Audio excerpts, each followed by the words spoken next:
Hi berries, today I'm going to show you guys how to easily place your lace frontals or lace closures on your mesh cap.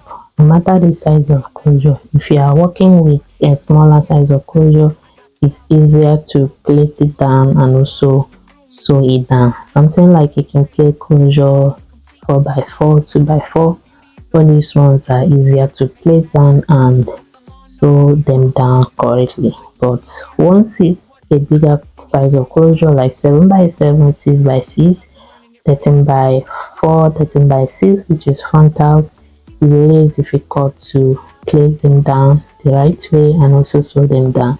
So in this video I'm gonna show you guys how to easily place down your frontals and your bigger size of closures on your mesh cap.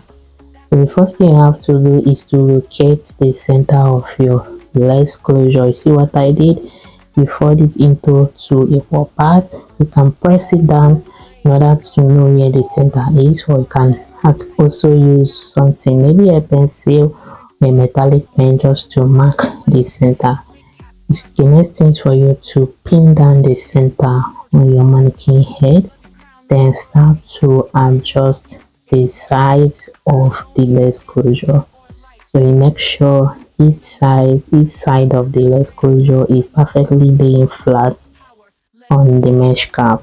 Then when you are done with the first side, you move over to the next one.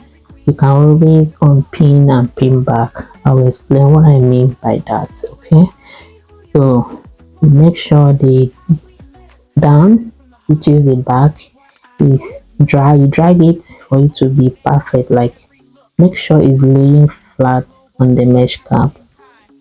Alright, so the two sides are laying flat on the mesh cap. You don't have issue with the front. As far as you located where the center is, use a pin to pin it down and then start dragging. So this two side is settled now, but you see that this back side is not laying flat on the mesh cap. So I have to unpin and then I drag it down. Then I'll do the same thing with this other side.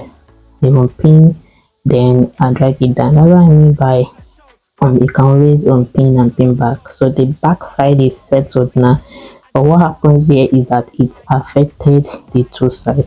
So you have to adjust the two sides again by stretching it forward for it to be flat on the mesh cap. I will repeat the same thing with the other side. So guys, if you watch this video to this point and you know you found any value from this video, kindly hit the subscribe button, turn on notification bell so that once I upload tutorial videos like this, you get notified. Please do not forget to give video a like. Don't forget to leave a comment down below. If you have any question, let me know in the comment section. So now you've perfectly placed your lace closure, lace frontals, anyone, on your mesh cap. So this is the first process. You have to do this. If you get this right, then the sewing will not be issue for you. But if you didn't get it right, after sewing, you see that one side is bigger than the other side, or it won't be laying flat on the mesh cap. So I've already dropped a video on how you can easily adjust the mesh cap for it to be fitted. Remember what we are doing? We are doing glueless braided wig. So this is the second step. If you want to see the next step, which is the sewing part of it, do not forget to give the video a like. Then in the comment section the next step and I will drop it.